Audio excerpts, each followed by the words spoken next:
If you are a midlife woman or you're coming up on this powerful season of growth, this is the podcast for you. Welcome to Unraveling Together. I'm Samantha Graber, also known as Dr. Sam, seasoned holistic health physician and woman in the midst of midlife's unraveling. Unraveling Together is the place to talk about the things we just don't talk about, but so desperately need to as women.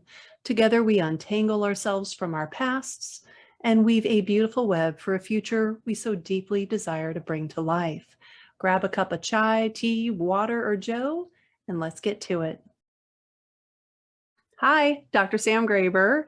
You'll often hear me say, the better you understand your body, the better you can care for it. There is a lot of truth to it.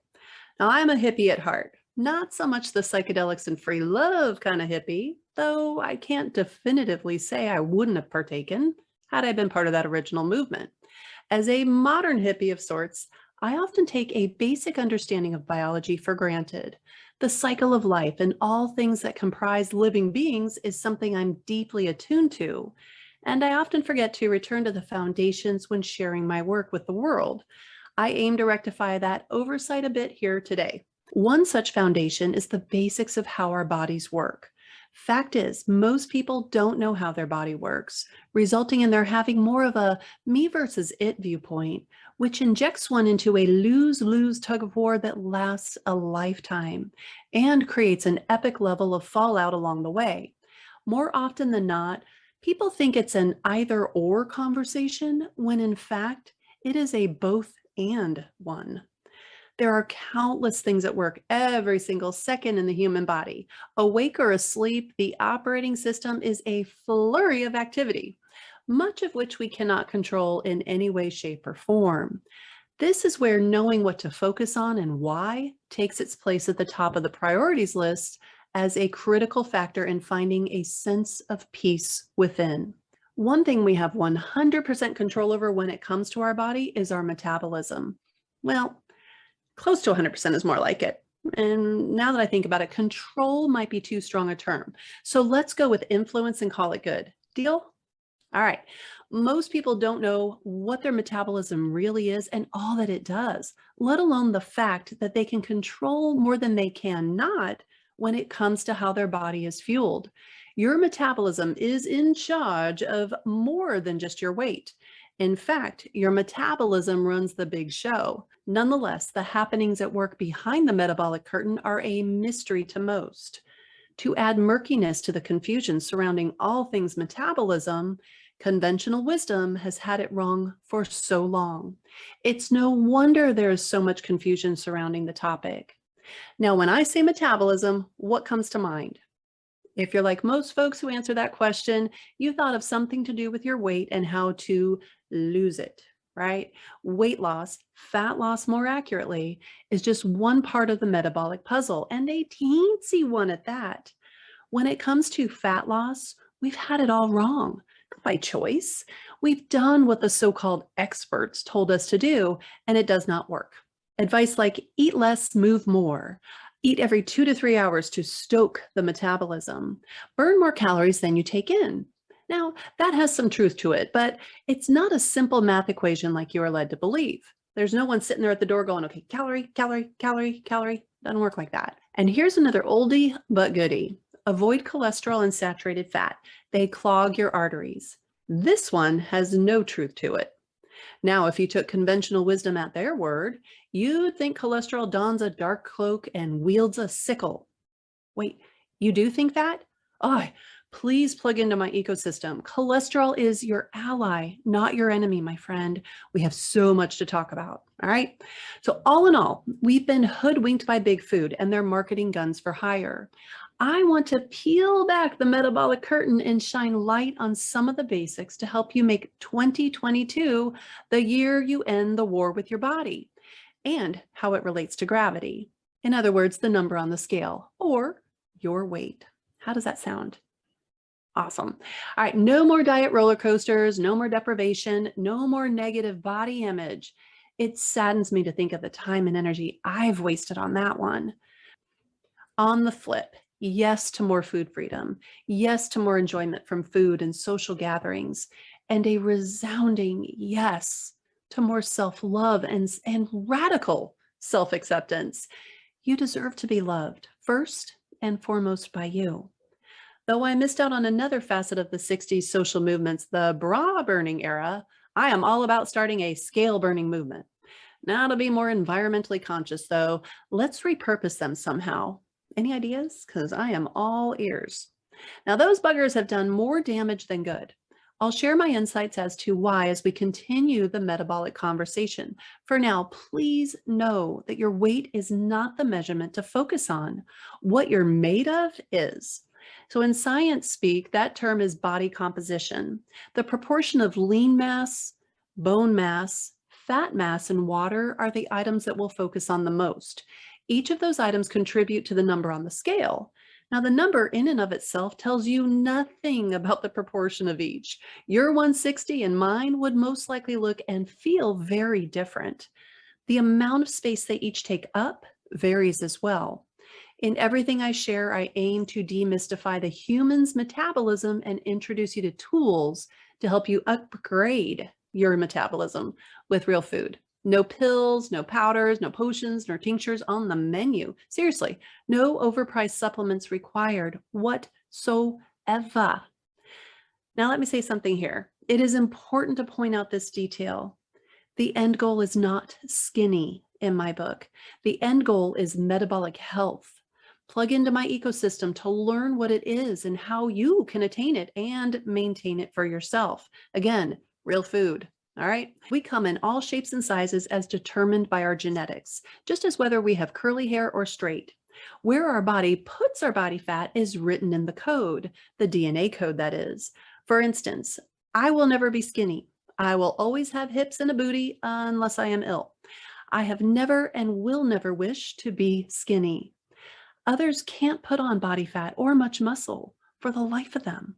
This is written in their code. We all have a unique-ish propensity for storing excess energy. Society has just told us one is ideal and sought after, while the other indicates something is wrong with us. Now, I am seriously resisting a tangent discussion. I'll come back to this topic in the not too distant future, promise. Your DNA controls what shape your body will be. Your hormones decide just how much of you there is and where you'll pack on muscle or fat given their building blocks are present.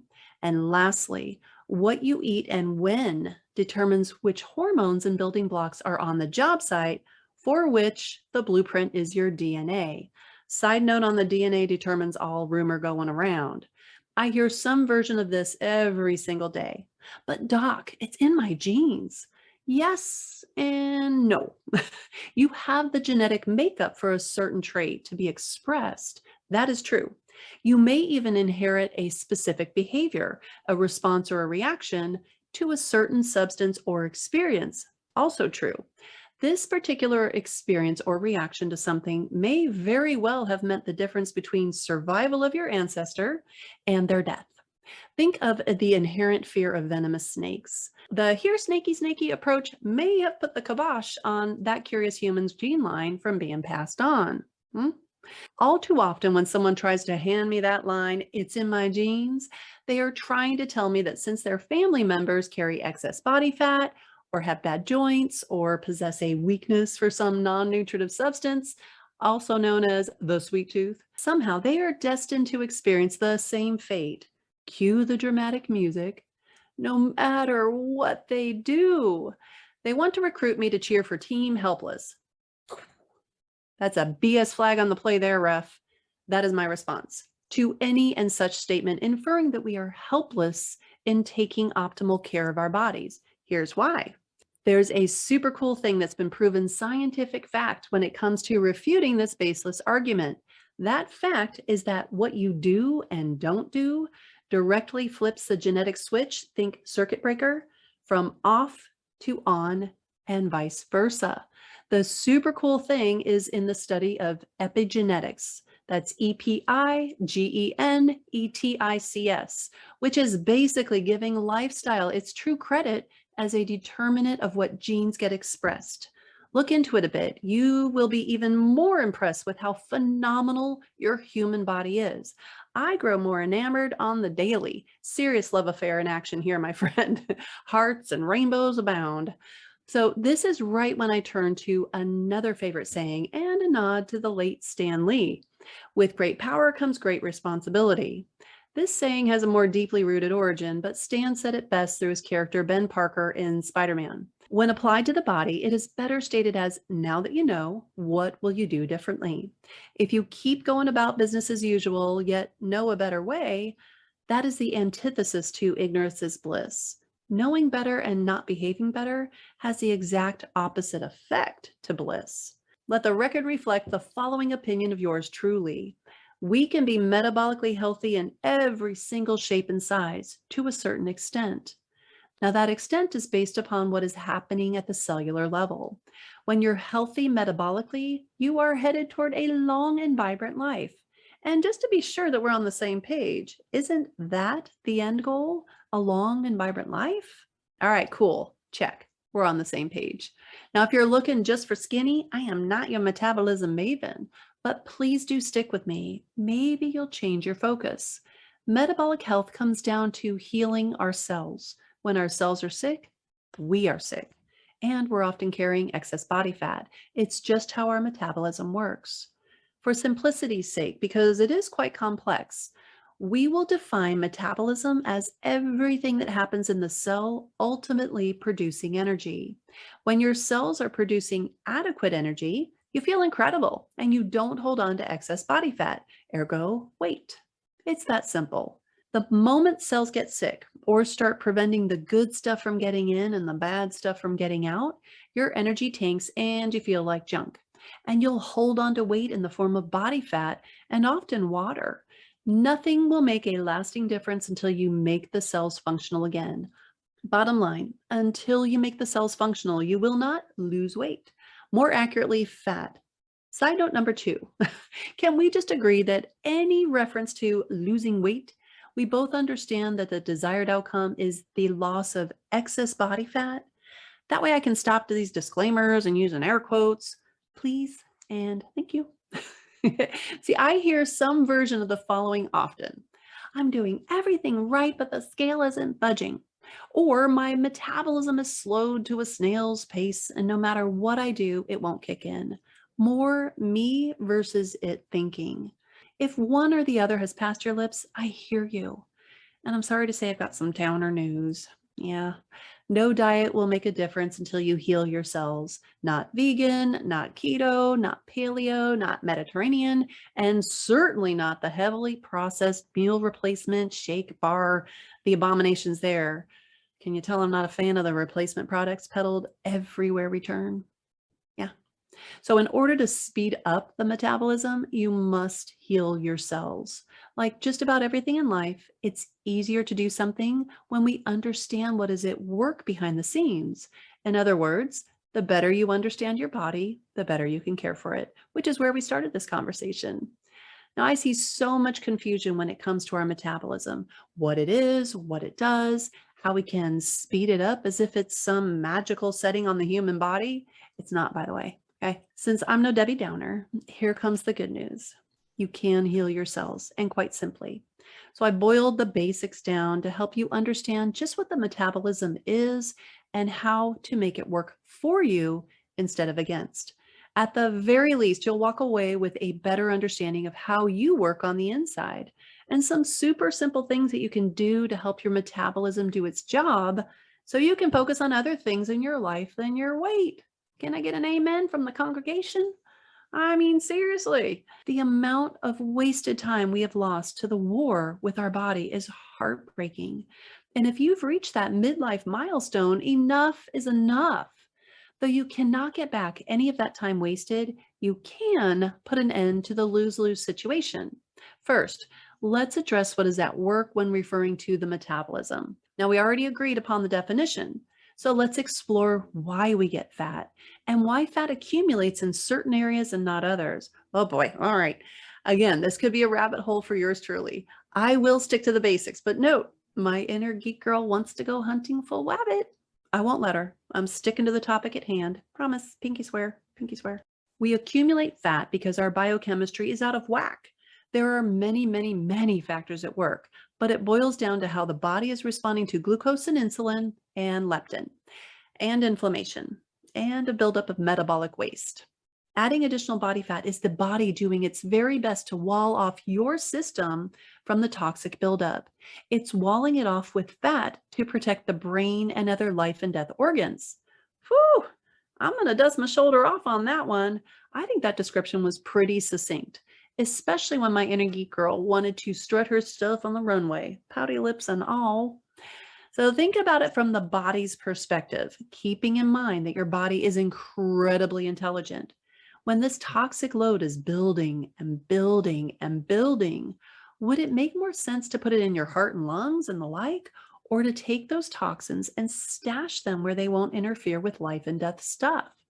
Now, if you're saying, ooh, ooh, ooh, Dr. Sam, the second one, you are correct. Gold star for you. So much of that excess weight is in these toxins that have accumulated in the receptor sites of your cell, inside the cell, between the cells, and that's pretty much of what fat is. It is a holding tank for the toxins and all their fallout. It acts as a buffering agent against the toxins, at least for our purposes in this conversation. Now, I want to make a point to say that sometimes the normal healthy chemicals in our body can be toxic when too plentiful. Glucose is one said chemical. At too high a level, it is detrimental, ergo toxic. Same for insulin. Same for a lot of other things like estrogen when unchecked by progesterone, such as what happens in perimenopause. By midlife, there's been ample time to amass an appreciable level of these accumulated toxins, much of which just stays put in the cell. These toxins can compete for receptors that our critical hormones need to dock into to do their work. Think insulin receptors and estrogen receptors as examples. Add to those the endocrine disruptors you may have heard of when reading about personal care products like lotions and makeup. Endocrine is science speak for hormones, which I suppose is science speak for your body's internal communication system. In order to release the weight and speed up your metabolism, you've got to clean up your internal environment. You've got to make the cell healthy. Now, FYI, you will not find the solution in a package unless it is packaged by Mother Nature. With her is a great place to start. I want you to look at the human body through this lens. Your body is a brain transport system. It will do anything it has to protect you, HQ, including make you fat. And it will do it all day long, every day, until the underlying biochemical toxic dump is cleaned up. This metabolic mechanism is what I'm going to help you understand in this conversation. Every single program or course I teach addresses this first. You've got to clean the system up in order for the cells to heal and start to drop the fat. Too many put that old cart before the horse when it comes to fat loss. Now, have I mentioned as of late that I don't like the term weight loss? I'm sure you're nodding an emphatic affirmative. I know, I know. I only reiterate it to make a point. Another reason, aside from the aforementioned one, is the term weight loss is too general. And oh boy, here comes another reason. When focused on the result, we're focusing on the wrong part of the equation. The variables are what we can control, not necessarily the result. But alas, it's the lingo people are using, and if I want to make an impact online, I have to at least address it. Back to the topic at hand. As just mentioned, the way that you know your cells are healthy is if you have great energy and not the caffeine dependent kind. If you don't have the great energy that you should or once did, it's one of the first signs that something is going on in your cells that is making them sick. Your body can and does adapt for quite some time. It is unbelievably resilient. When it hits that tipping point of sorts, it starts to signal that there is a problem.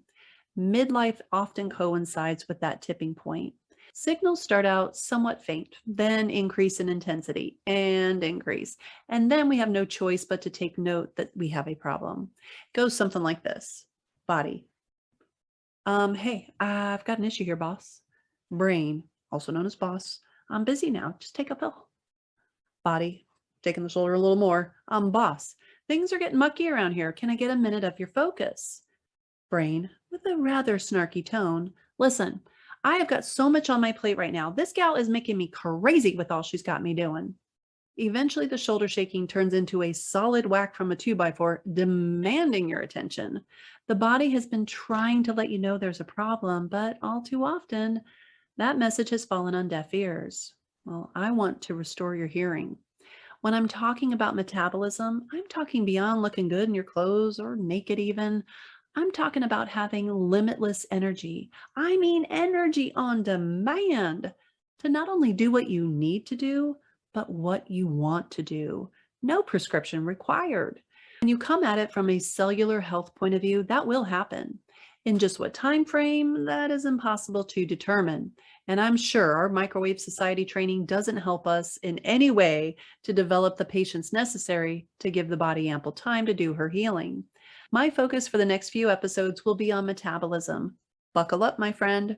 As noted earlier, this topic is an object of much of my affection, and as such, I'm going to bring a fair amount of my passion to the conversation. You may want to pack a snack when you hit play on the next few episodes. Be sure it's made in nature, low in carbs, higher in healing fats, and packs a protein punch. As you travel alongside me, you'll know why that is my go-to recommendation. Until next time, take good care of yourself and each other. Thank you for joining me on the Unraveling Together podcast. I'd love to turn this thing we've got into a dialogue. Follow me on LinkedIn at Dr. Sam Graber, where we can have conversations about all things midlife, perimenopause, and finding meaning through it all. If you want a deeper dive into exploring your midlife experience, consider joining the Unraveling Together community of rebellious midlife women. It is there that we roll up our sleeves and do the work. Unraveling Together is a resource hub, roadmap, and online coaching community curated by yours truly. We are navigating this time called midlife together, for we truly believe we are stronger together. And when unravelers are in need of an assist, they have all of us there alongside them.